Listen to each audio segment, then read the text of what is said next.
This video is a hacker's guide to playing golf. You are going to get better without the need for practice because I'm going to introduce you to one of the elite golf coaches in the world. Back to the channel, thanks for being there. Update then, since the drama on the 18th of chasing 79, we've had one other round of 87. Started well, but ended up throwing it away on the back nine. So handicap is back up to just over 17. But one of the key problems for most high handicap golfers, I think, certainly for me, is three putting. You do all the hard work, you get onto the green in regulation on a par four, bam, bam, bam, suddenly it's a bogey from a birdie chance. It is the most frustrating thing, but I'm a bit stuck because I can't have any lessons. The whole point is to go from 18 to 10 without any. So what to do? What's wrong with meeting up with a mate who also plays golf just for some tips? So I want you to meet my mate Nick. Nick's a nice guy, normal guy. Listens to my show on LBC. Yeah. But there's one other thing you need to know about Nick. Thing you need to know about Nick? He used to be Justin Rose's coach.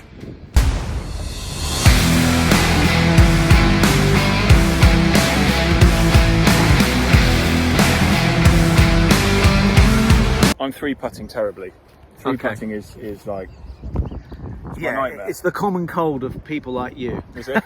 When you say people like me, you mean just idiots? Well, beginner golfers, the blind leading the blind, you know, relying on trial and error as opposed to science and wisdom.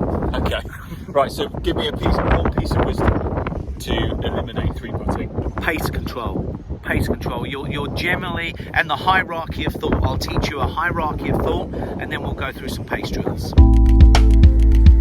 Tom, couple of drills. Okay, number one, I'm going to give you a system for distance control. Okay, so look at my feet here.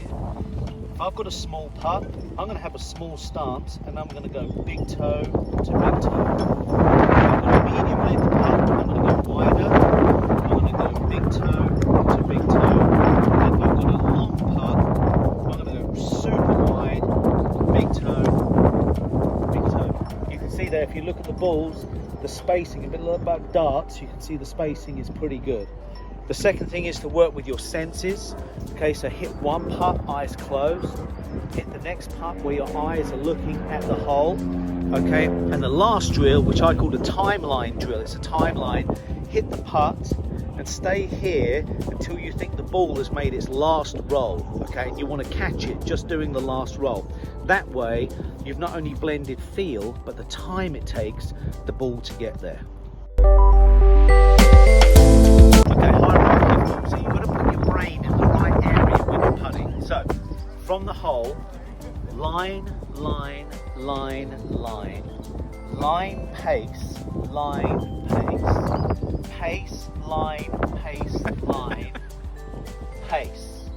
Right, so the closer you get to the hole, you're thinking more about line and accuracy. The further you move away, your brain's got to be thinking about pace. So by that virtue alone, when you're 7 foot and in, use the line on the ball, make sure your putter is square to the line, make sure your face is square to the target when you hit it. When you're out here, everything has to be pace orientated, okay?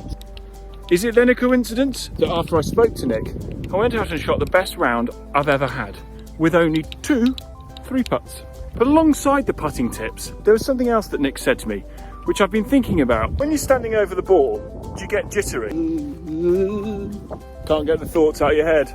Castle said, just shut your brain off. Turn your brain off. That's the best piece of advice you could give, isn't it? Turn your brain off. But Nick says something different. He says, talk to yourself. You hit your worst shots, you've only filled up the bottle here. You've left out that much concentration, right? When you're ready to go and you've consulted and you've taken all the variables, now what you find is your commitment level's 100% because you filled up the bottle. If you've only done it this much, you've got doubt, you don't know what to do, but you've got all this thinking room, right? So yeah, consult with yourself. Ladies and gentlemen, there is nothing wrong with talking to yourself. Certainly not on the golf course. And you heard it from Justin Rose's coach. Guys, thanks for watching. Please like and subscribe. See you soon.